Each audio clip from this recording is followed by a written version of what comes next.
What's up, guys? I'm Tyler. I'm here with Elias Klein, and we're going over his 1968 Shovelhead chopper today. He's going to tell us some stories about it, explain a lot of the unique parts on it that he built, talk about the paint a little bit, and then I'll throw in some riding footage as well. Cool. So, how long have you had this bike? This rendition was winter of 2015, 2016 basically, or spring of 2016. So yeah, that's when it first came to life. So what is that? 7? 7-8 years ago? Yeah, about 7, yeah. Something like that. Yeah. Starting to show some age. Has it been the same the whole time, or have you switched some parts on it? Yeah, there's a pre-unit front end on it for a bit. And then went back to the VL. 2020, I had a little freak out. I was super bored. During the pandemic, I took it all apart. I was going to retire it. And then it was July of that summer. I was like, I'm going to ride again. I just put it back together. Did you put it together the same way? Exact same. Yeah. In 6 hours. I was like, I'll just put it back together. That's awesome. So here it is. People are like, what are you doing? I was like, I don't know. I don't know what I'm doing. Well, I made other pipes. I had another frame. I had a full other build. I made the pipes are sitting on the wall unchromed. I was about to start prepping them, and then I just put it back. I was like, oops. That's awesome.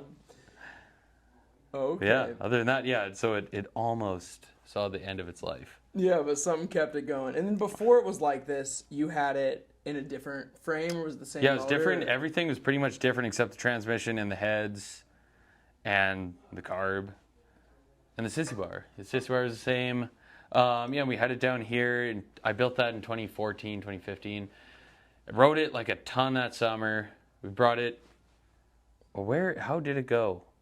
I think we came to Born Free with it, and I blew 2 head gaskets and a flat tire. It broke down a bunch on the freeway, and it really stressed me out, pissed me off.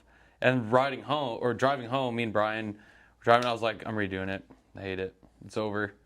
So that's when I planned this bike on the way home from that trip, but I ended up taking it to BC. Later that summer, we went to the Sunshine Coast. So. Oh, okay. So but after that, it just one day in the fall, it had no spark, and I pushed it home 2 kilometers, and I took it apart that night. I was like, yeah, it's over. And wow, this one started, yeah.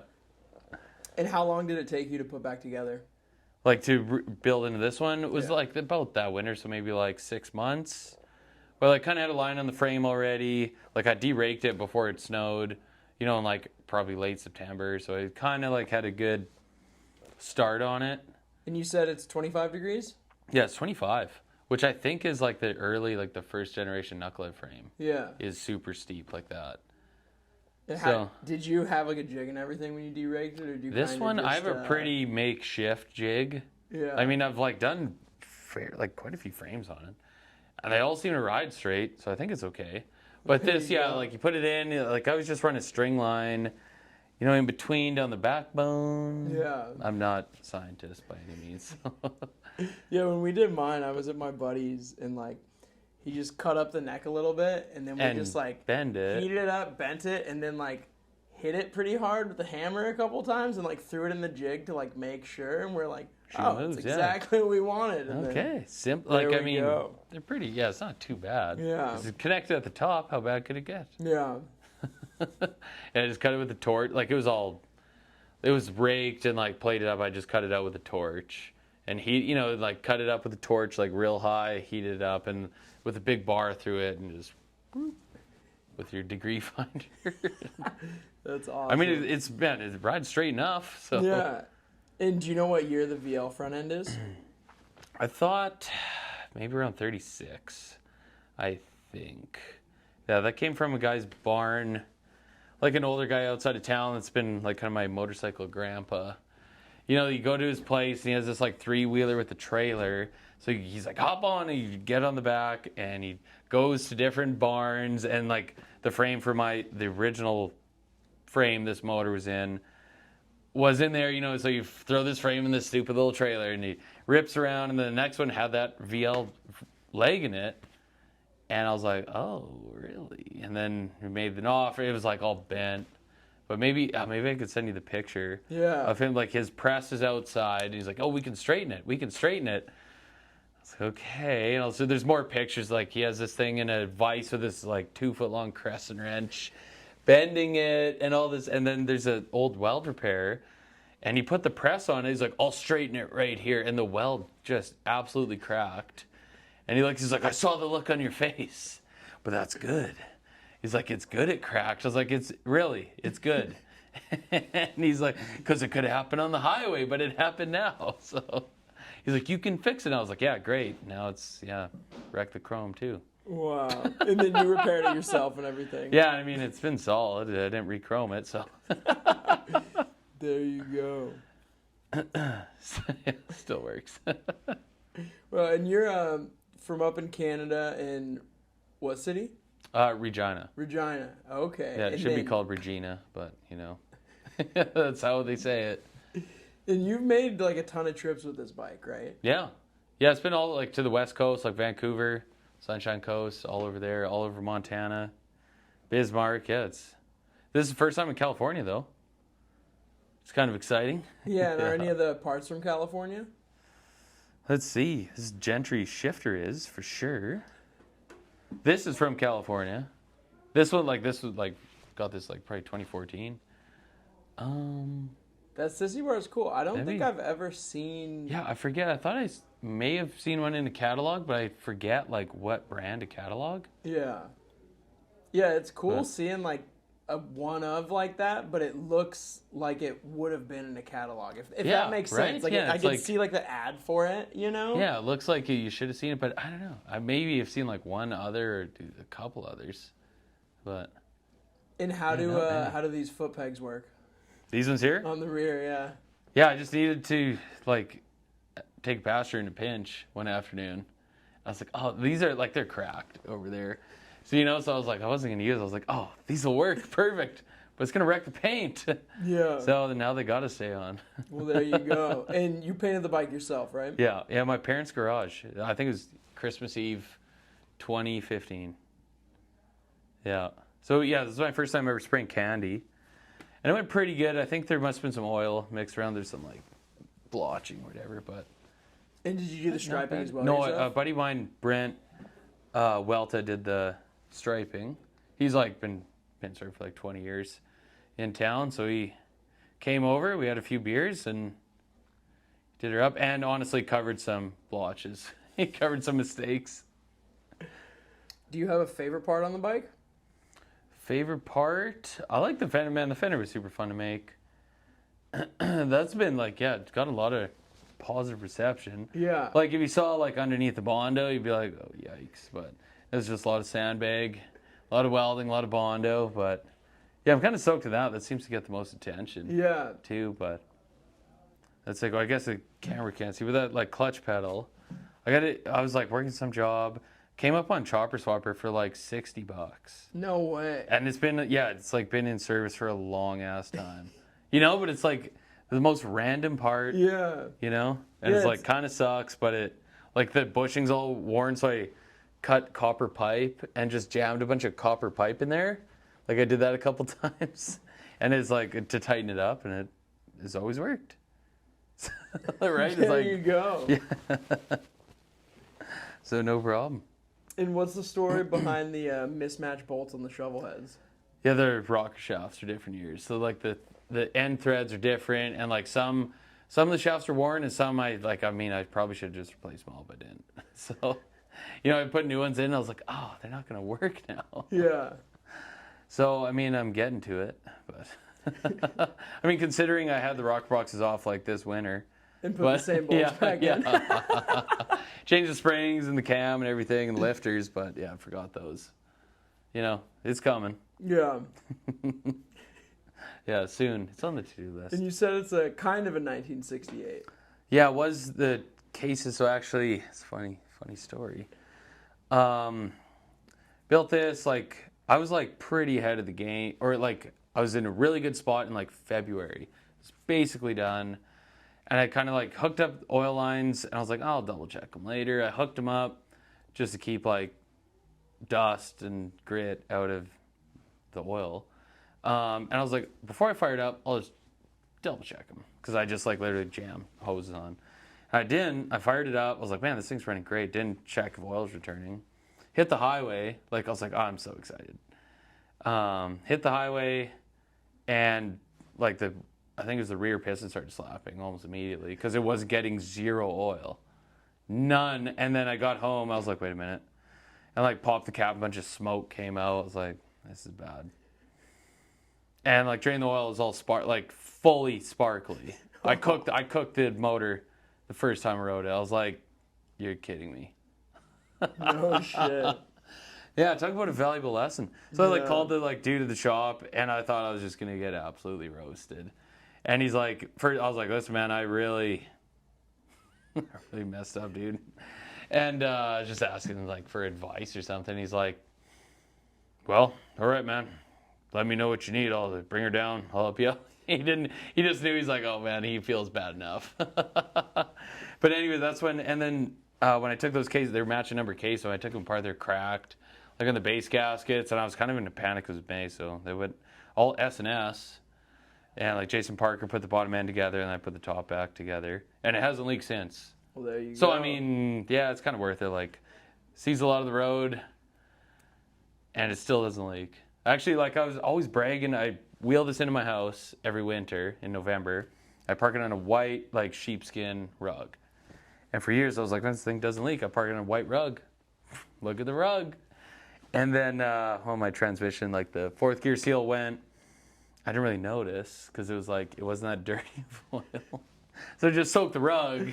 The engine doesn't leak. But then I lift up the rug and it was like sticky to the floor. I was like, oh, it does leak.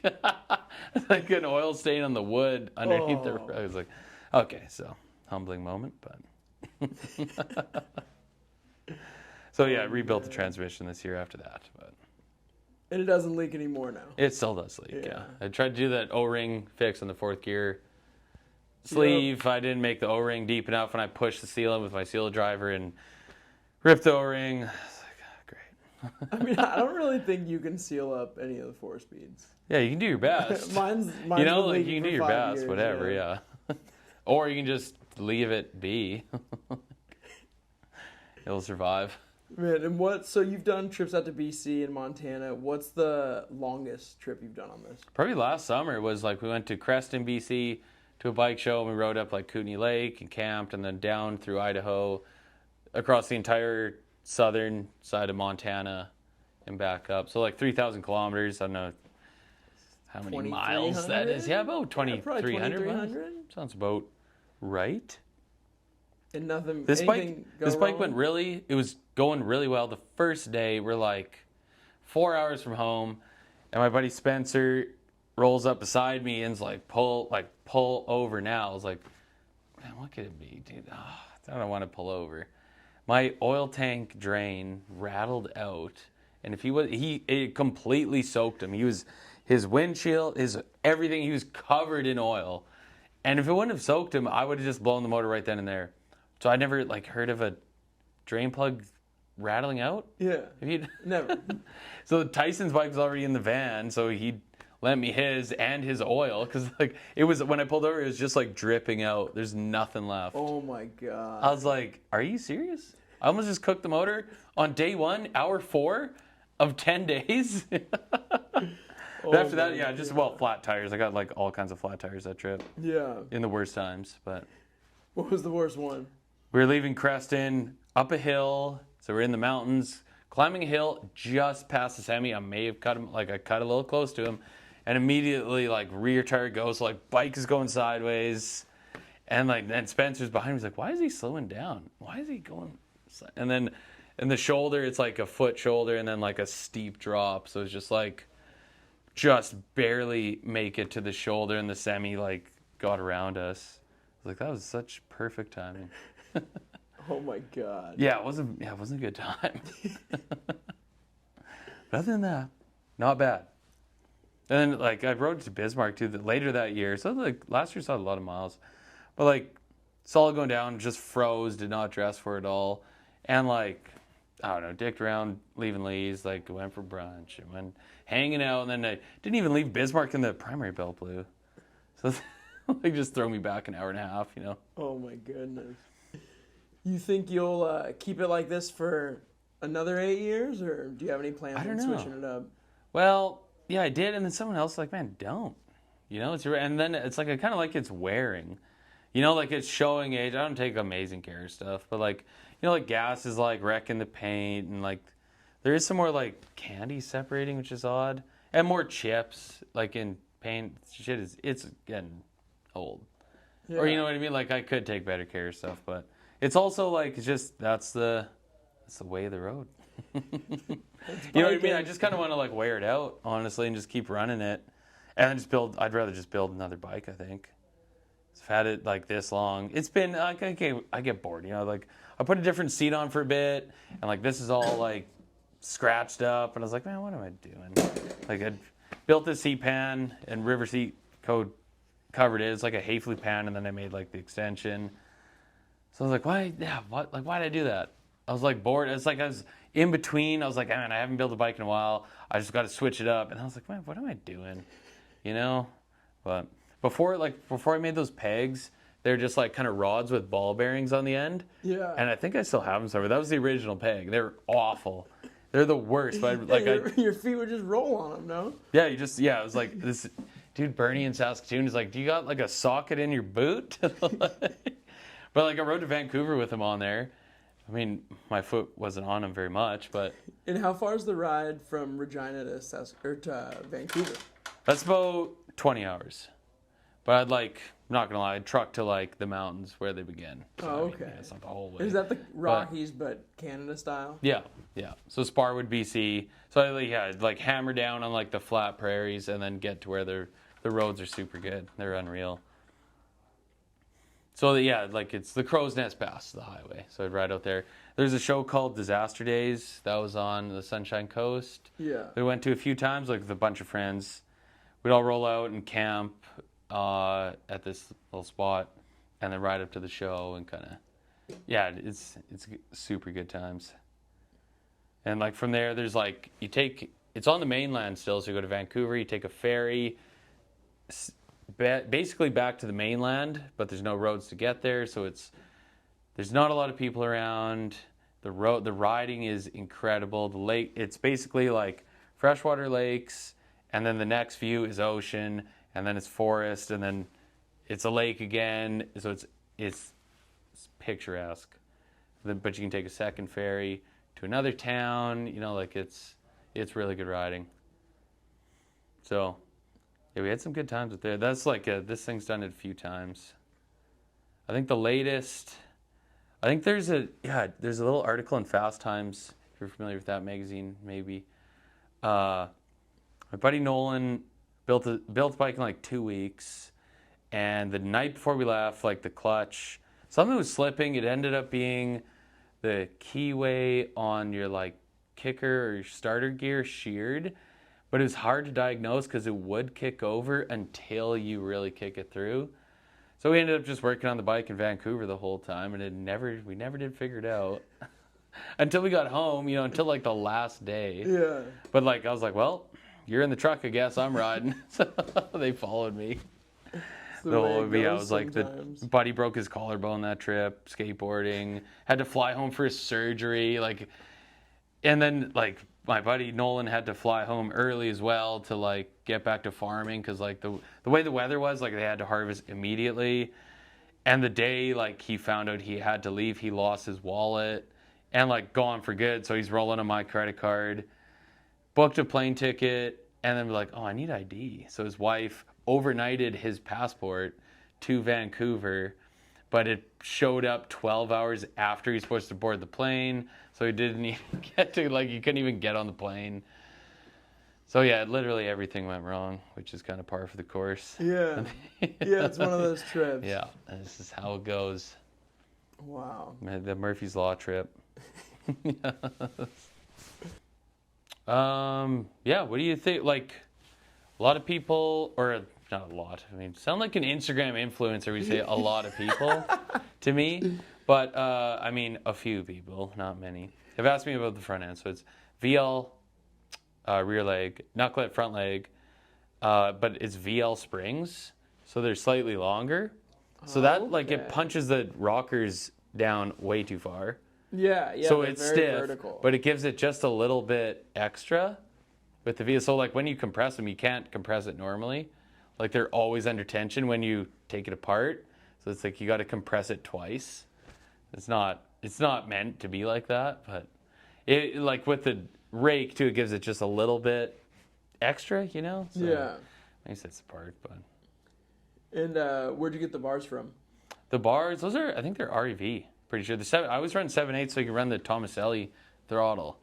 And like some sets I've like cut them and then welded in a 7/8 tube. Yeah. You know, because those are always 7/8. But yeah, or like just from like riding Triumphs and shit, always just had 7/8. Yeah. And then like just electrical tape this up and jam a grip on. I feel like all my you're all favorite set. bikes are built by like Triumph guys. Yeah. Well, best in show today at Born Free was Todd Asen. So Well, there you go. Yeah, because you're kind of a Triumph guy, right? You had that Yeah, I've one had a with couple, the tall yeah. pipes, Yeah. and then one I wish I never sold. The one that got away. Yeah. man, and then the risers. Yeah, buddy. I know this. I think he's about 75. He's a machinist in town. He like call him Bob the Machine, but he's a like hell of a lot better on a lathe than I am. So he made me those for like $100. Just before that trip, honestly. I used to run. I got like basically dog bones like these guys, and then on this stud where this would be, I just made a slug that would pound into the springer. And then I just fished the bars through this and clamped them like that. Okay. Does that make sense? Kind of. So like this is clamping your bar, and then so they're like upside down basically. yeah. I had those for a while, but I get it. they're no rubber. They vibrate so much, but that's what I rocked for like a couple of years. And then like for a big trip, I was like, I'll get some rubber back, which honestly helps so much. Yeah. Absolutely, It's especially worthwhile. with the front end and the rockers. Yeah, like you- I yeah, imagine that vibrates a little bit. Yeah, feel a lot. And I mean, the springer's still bent. You can't get that axle out without a big punch because it's still tweaked. But Just a little bit. Ride straight though. yeah, I mean, yeah, right, straighten up for me. Where'd you get the tank from? That was.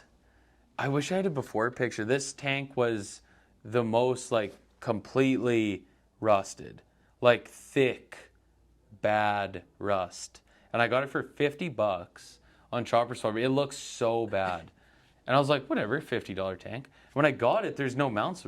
There's no mounts welded on, completely unmounted, raw steel. I was like, is this stock? I was like, I kind of think it is. There's no weld marks, nothing. So I sandblasted it. I mean, like I should have the before and after. It's so funny. But it just like, yeah, sandblasted it up. And that was it. I was like, man, this is perfect. It's a $50 tank. There you go. Yeah, for a Hap Jones. And it's like the narrow, it's a 1.8 gallon Yeah. Hap Jones. So, deal of the day. Diamond in the rough. Mind you, like I painted this thing, looked in the inside. I was like, oh, I didn't clean the inside. So you had to clean it after you painted it. Yeah, I was like, man, is that stupid? The Gavin Kampf was like, yeah, that was dumb. So, anyways, yeah, I cleaned it after. Did a little bit reverse operation. And where'd you get the frame from? Frames from my buddy Jeremy and Estevan. I think I traded him like some cash and like a bait seat. And it was kind of like perfect. He really hooked it up. Of course, he's a good buddy of mine. But like it was like rough enough. I was like, okay, it's in my price range. But I can also like start fixing shit on it, which is Yeah. kind of like exactly what I wanted to do. Mainly like the rake. Wanted to try, yeah, because like, What was it raked at when you got it? oh, it's like, damn right, 45 degrees probably. Oh. You know, like way Yeah, out. yeah. And rough. I was like, yeah, no. But I saw like my buddy Jason Parker has it's a 25 degree rake frame with an offset springer. So like the front wheel is almost touching the front pipe. And I was like, oh, that's interesting. I like that. So I thought I'd maybe just try it a little straighter and see how it sat. And I kind of like it. Yeah. Yeah, it looks great. Yeah. And Thanks. have you always ran oil filters? I know some people do, some people don't. Yeah, I always have, because enough guys in town like that put done engine shit for me are like, you young guys, not running your oil filters. The old dude at the shop, like Wayne, rest in peace. He's like, yeah, you guys aren't too concerned about longevity, though, are you? I was like, yeah. But I put like, after I rebuilt this motor, I put enough money into it, and it's all like performance shit. It's all new. I was like, I'm gonna do the oil filter because everyone's like, spend all this money, and you're just gonna run some dirty oil in it. I was like, yeah, I get it, okay. But he also said too, he's like, if you're running an old oil tank, like, do you clean it? I was like, well, in the first, years ago, I was like, well, no. He's like, are you an idiot? Like, think about it. I was like, oh yeah, I guess you're right. So like, then start cleaning it out. Like, the learning curve, you know what I mean? Like, yeah, it's always funny what the older cats will tell you. Then you kind of get home and usually you it's have to like think berated, about it. yeah. You're like, oh, wait a sec, now I get it. Okay.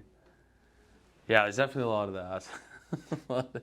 Or like, hard lessons learned. Usually you just learn it with your wallet. Seems like, you make oversight something and, well, lesson learned. Now you know. Yeah. And you come to the shop, you come back with your tail between your legs. They're like, told you. Cool. All right. Well, thank you. Yeah. Sweet. There we go.